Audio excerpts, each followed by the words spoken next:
Yeah, we started the book when you were gone, knowing you were coming back. Yeah, the summer series. We're gonna make sure we take all summer to cover the book. All right, so Judges chapter 4. Let's see. Somebody want to read verse 1 through 5 to get started out?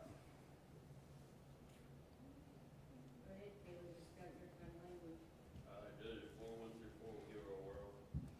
When Ehud was dead, the children of Israel did evil in the sight of the Lord, so the Lord sold them into the hand of Jabin, king of Canaan, who reigned in Hazor. The commander of his army was Sisera, who dwelt in Harosheth Haggim. And the children of Israel cried out to the Lord, and Jabin had 900 chariots of iron, and for 20 years he had harshly oppressed the children of Israel.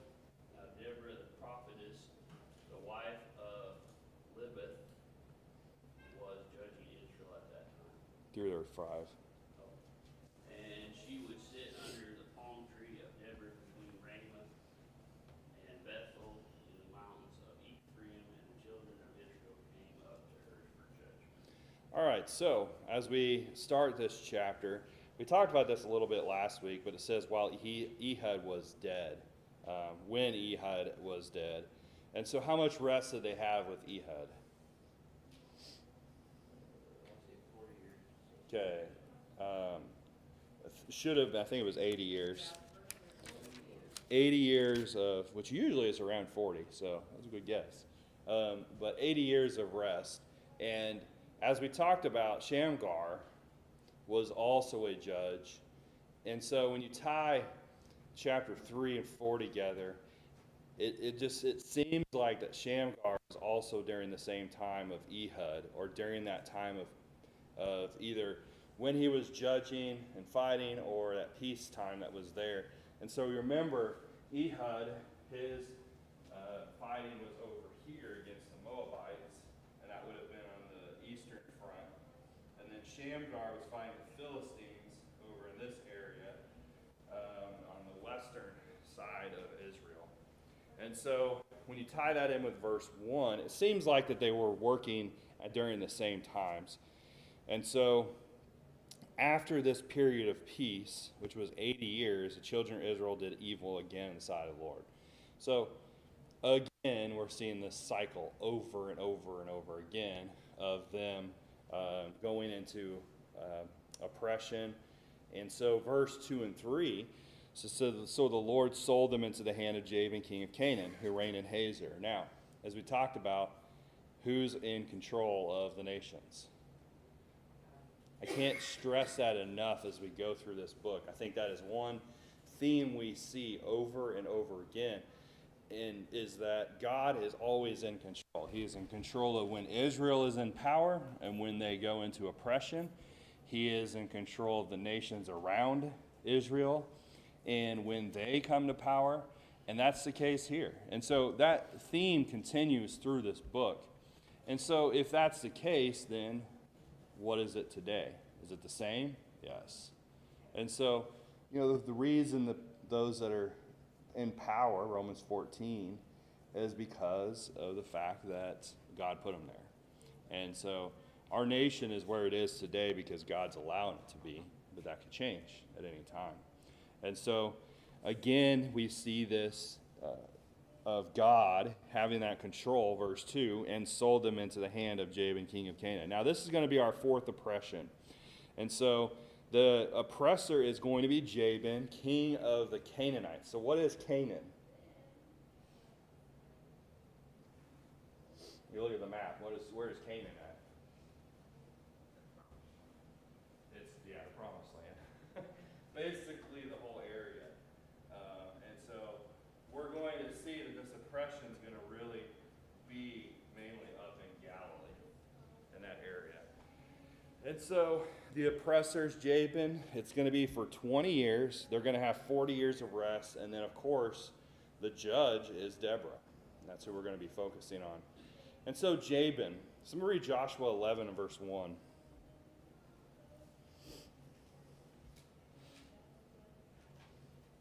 it came to pass when David king of Hazor heard these things, that he sent to Joab king of Madon to the king of Shimron to the king of Akshaph.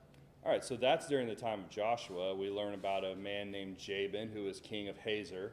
Now, where is this king of Canaan reigning at that we're talking about in Judges 4? In Hazor. Now, is that the same Jabin? No. Jabin during that time was then defeated, and so this Jabin. So when you look at this name Jabin, it's not really his name. It's a dynastic name. What that means is Pharaoh. When we talk about Pharaoh, there are many pharaohs in the Bible. Herod was a name that was used many times, and it related to the kingdom that he was over. And so this Jabin was the same. He was the king of this area of Hazor, and that's a name that was carried on through this nation. Now, Hazor was southwest of Lake Hula, 10 miles north of the Sea of Galilee. So if you're looking at this map, this is the Sea of Galilee. This is Lake Hula. And so Hazor would have been up in this area. So like I said, this oppression is going to be in Galilee. This is the first time we've had something in the north, because most of the time they've been down in this area, but now this is starting up in the north side. The commander of his army was Sisera. He dwelt in Harosheth. Now, Harosheth was 16 miles northwest of Megiddo. Now, you guys remember what Megiddo? You guys ever heard of that? So Megiddo is right here, believed to be in this area. So it was up in this area. And so if you remember Tyre and this area here, Phoenicia, what was the agriculture, let's say that, of this area? Fertile. It was fertile, yeah, but this area specifically had trees. If you remember from the time of David, so it'll be later on, David called the king of Tyre, or asked him to send trees to build the temple. And they floated them down the sea, down to Joppa, and they brought them across to Jerusalem. And so this area has a lot of trees. And so the word, the name of that city signifies a workmanship of cutting stones or wood. And so that was the trade of this area. And so when Israel was put into oppression, what do you think they were slaves to be doing? Cutting trees, doing this work that was here. And so Barnes had this: Jabin kept a large number of oppressed Israelites at work in hewing wood and preparing it at Hasereth for transport to Zidon, and that these woodcutters, armed with axes and hatchets, formed the soldiers of Barak's army. And so you think about it, these men were slaves to Jabin, working in that area. They would have been very mighty because they're dealing with cutting down trees constantly. And when Barak called his army, these men would have had axes and hatchets and things like that to fight in that army, which is similar to Shamgar, right? Because remember we talked about Shamgar. What was his tool of trade that he used in his battle? The ox goad. Yeah, what was the ox goad? It was a long sword with a paddle on it. Yeah, it had a paddle on it, so it was used to clean out the plow. And then also, it had a sharp pointed end on it for prodding the oxen to move them along. And so when Shamgar became a judge and fought, he used that, his tool of trade. So you can imagine the men of Barak, when they went to battle, they would have used their tool of trade that they were using in their oppression. And so Sisera was the commander of this army. Now, this army had 900 chariots of iron. You think about 900 chariots of iron. It's pretty fierce, isn't it? I think that would meant to be something that was feared by people. You think about today, what nation, when you have a nation that has a great amount of weapons that are very powerful, that can be feared, that's kind of what was going on with Jabin here. He had a massive army of chariots of iron. That's going to be pretty hard to defeat. Now, have we seen this before? I think it's interesting. Somebody read Judges 1, verse 19.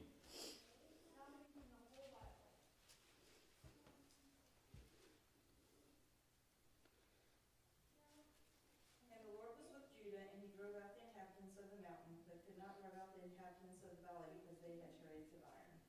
So, when it talks about in Judges 1, those chariots of iron, who was he talking about?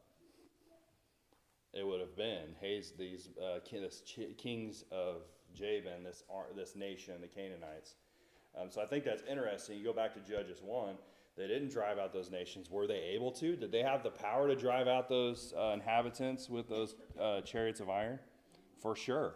We're going to see that later when Deborah and Barak go against them. They defeat them. So they had the power to do it. Why didn't they do it?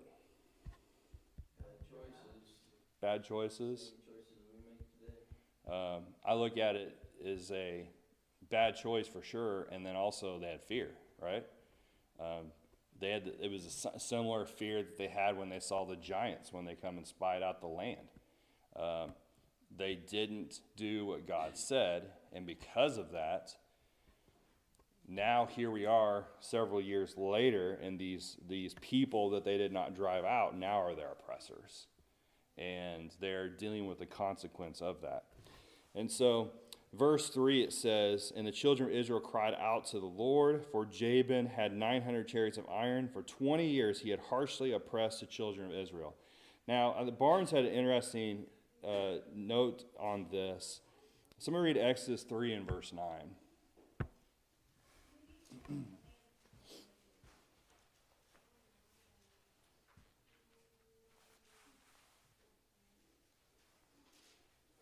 Now therefore, behold, the cry of the children of Israel has come to me, and I have also seen the oppression with which the Egyptians oppressed them. All right, so the word oppress there is the same word that's used here. Bard states that because it talks about how the oppression that they had in verse 3 here was extremely harsh. It was very harsh. And so it's similar to the harshness that they had in Egypt. And so their oppression was very similar. He states that if they were put to task work in hewing timber, their condition was very like that of their ancestors making bricks. And so I think that's interesting.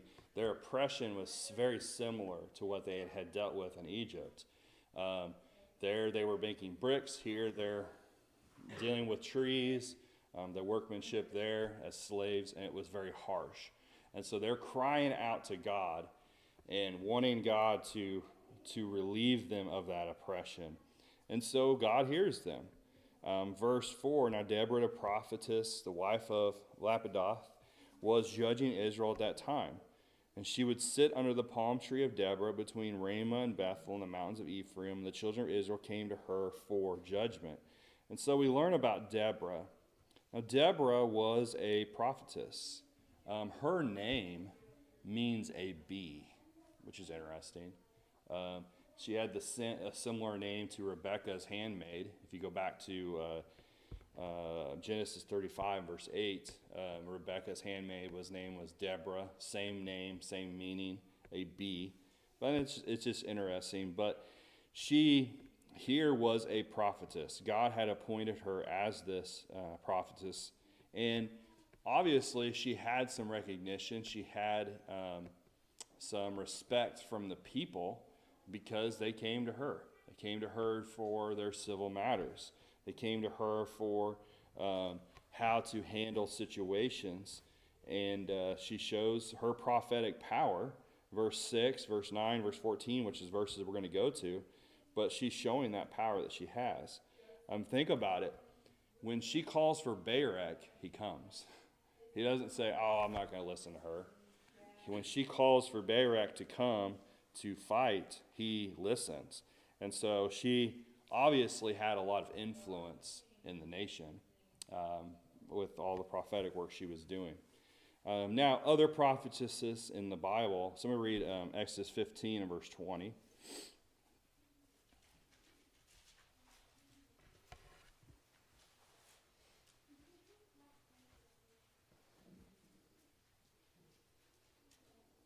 Then Miriam the prophetess, the sister of Aaron, took the timbrel in her hand, and all the women went out after her with timbrels and with dances. Okay, so Miriam. So I'm going to read 2 Kings 22 and verse 14.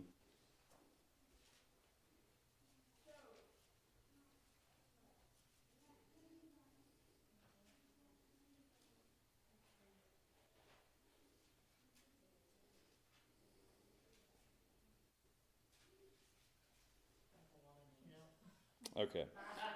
Huldah. We'll just say Huldah. Somebody Luke 2 and verse 36. If you don't want to read that, it's fine.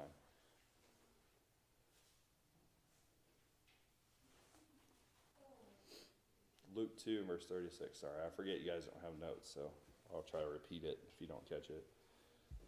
Now there was with Anna a prophetess, the daughter of Phanuel of the tribe of Asher. She was of a great age and had lived with a husband 7 years from her virginity. Okay, and then Acts 21 and verse 9. Now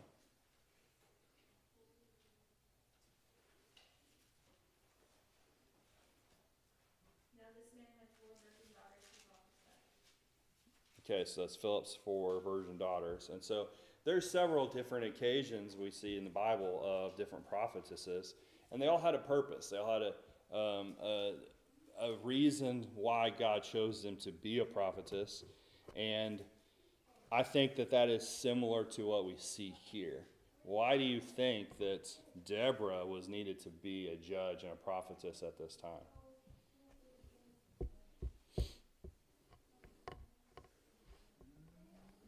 She must have had some qualities that God was looking for in the next leader. I think so. If she was a prophetess during the time of their oppression, during the time of all of this period of rebellion against God, what does that say about her? She was not.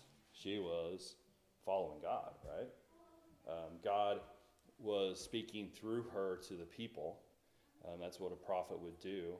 And so being a prophetess. And so she showed that there was still a remnant of people in the nation that were still following God. And I believe that happened really through most of their oppressions, even the Babylonian captivity and things like that. There was still a remnant that was following God. Think about during the time of Elijah, the northern kingdom never had a king that was righteous. Yet when Elijah ran and hid in the cave and said that he was left alone, what did God say? Yeah, you're not alone. There's still many in the northern kingdom that are still following me. So you think about that, what that means, and the fact that even because there were still faithful people, the nation as a whole was corrupt, and God dealt with them. Does that mean that those that were righteous didn't have to suffer any persecution or suffer any of that oppression? No, they still did. But Barb? Well, there's another little point there. Whenever she tried to send him to do the battle, he refused to go without her. Mm-hmm. And so that, to me, shows that he didn't have enough faith to go without her. Yep.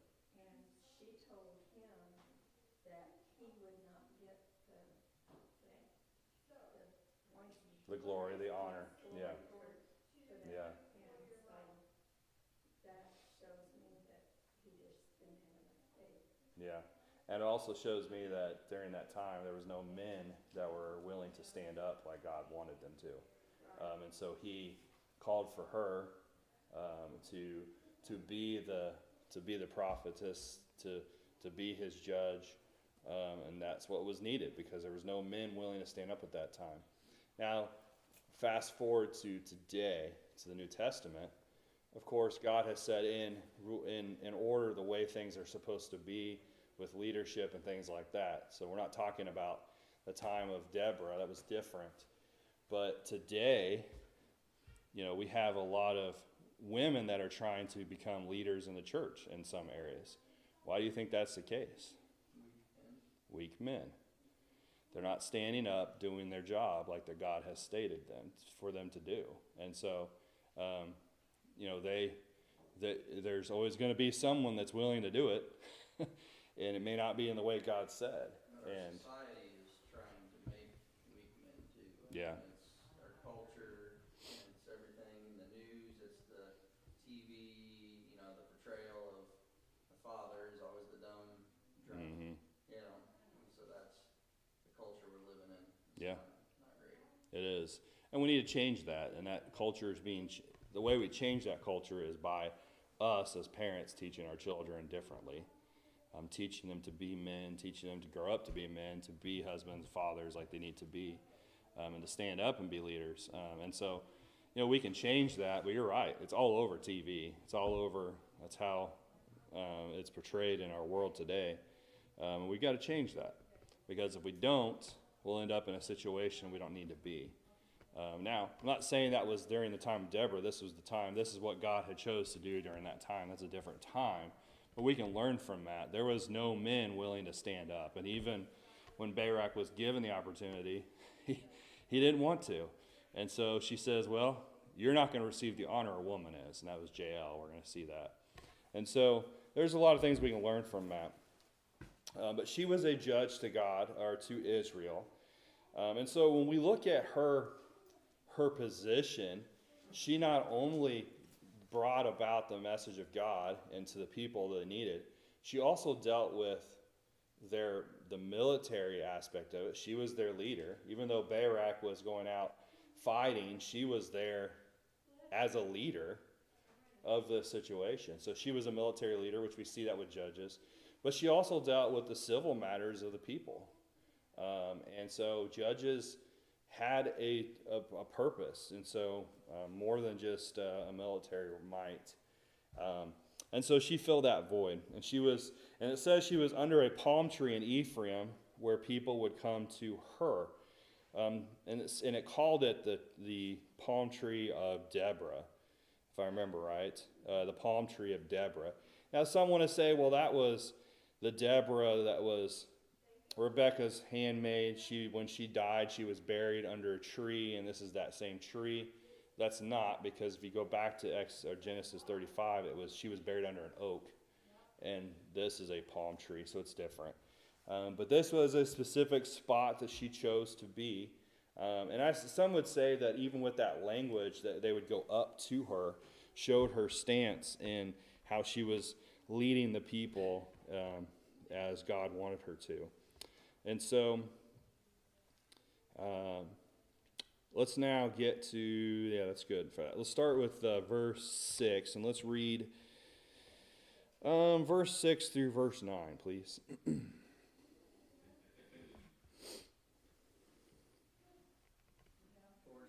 Yep, or 6 through 9, yeah.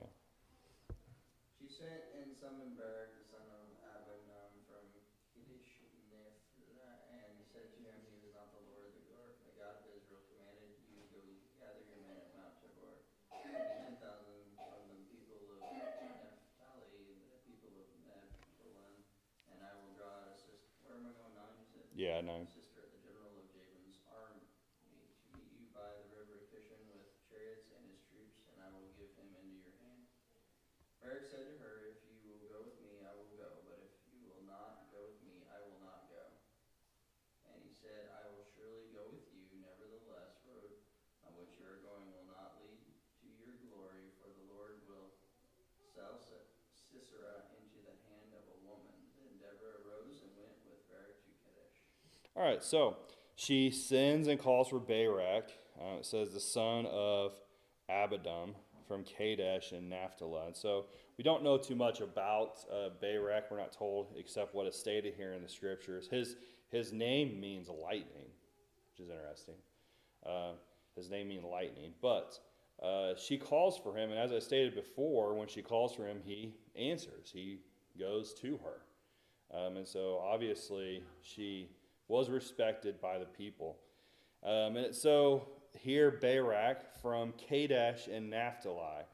And so Kadesh was a city of refuge. Somebody read Joshua 20 and verse 7.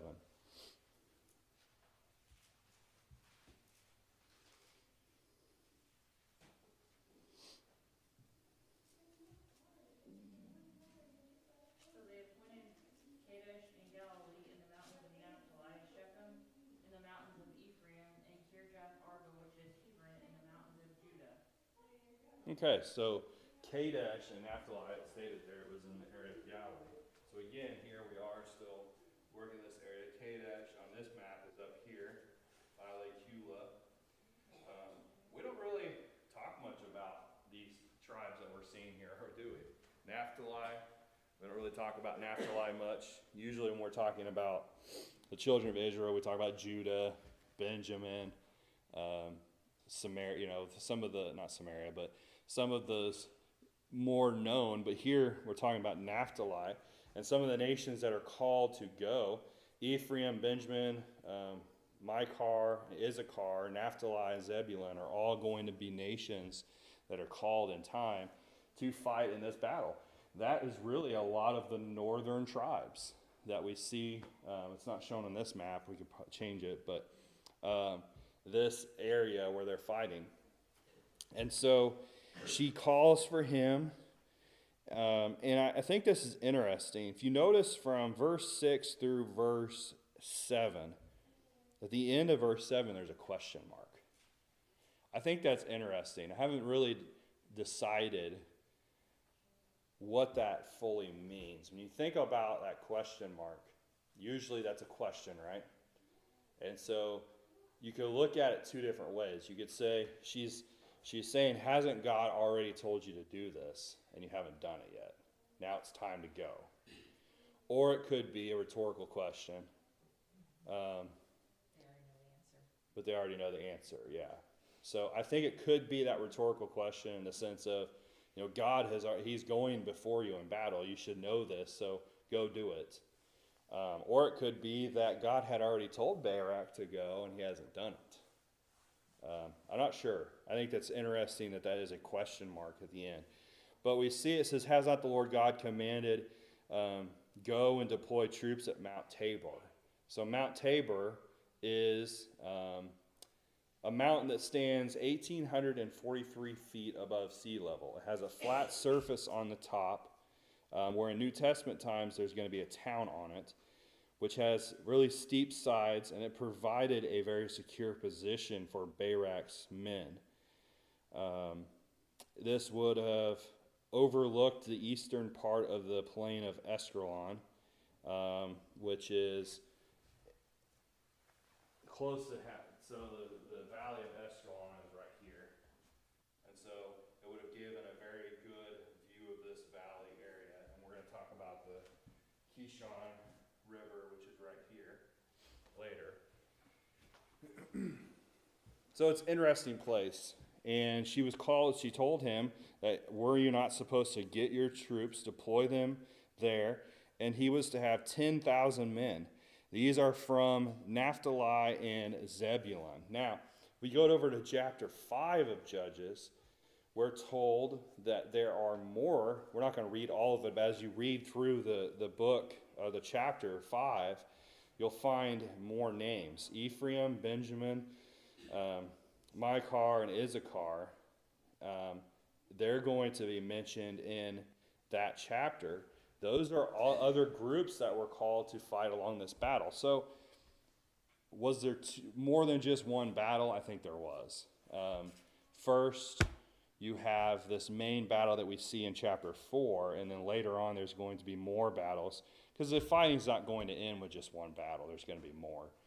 And so I think the first battle, we have Naphtali and Zebulun are going to be called to attack. So 10,000 men from those two tribes, and then more are called later to fight along once Deborah has wrote her song.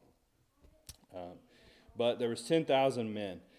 And so here it says that against you I will deploy Sisera, the commander of Jabin's army, with his chariots and his multitude at the river Kishon, and I will deliver him into your hand, ?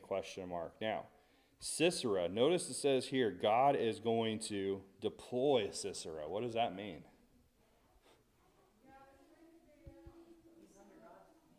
He's under God's command. Sisera has been under God's command before because he's been oppressing Israel. God has controlled what Sisera does, what Jabin does. Now he is saying, I'm going to deploy him in the position that I need him to be defeated. So this is God saying he's going to do this, or Deborah? This is God through Deborah, yes. And so she is speaking as a prophetess from the word of God to Barak here.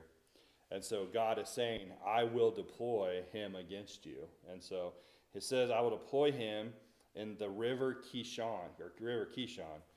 Now this river, it is on this map, as we stated here, but this river is a wadi. Do you guys remember what a wadi was from last week? Dries up. It dries up. So sometimes of the year, it is flowing with water, and then at periods of the time, it will dry up. So we talked about how important a wadi is, because there's a lot of wadis down in this area, in this wilderness area. And in a wadi, people would see water, they would follow that in the wilderness, and they'd get to the point where there's no water anymore, and then they die because they ran out of water. And they're in this valley, and they can't get out of it. Because with the temperatures and things that happen. And so with a wadi, there also can be mass floodings, because you have melting from mountainous areas or rainfalls from up in the mountains. There could be a flash flood that would happen. And so with that detail, Kaufman has an interesting thought on this. He says, in normal weather, this river is merely a dried up wadi. But in the instance of a rain, it becomes a roaring river. Of course, Sisera knew that, and if it had been the rainy season, he would not have deployed his chariots in such a dangerous location.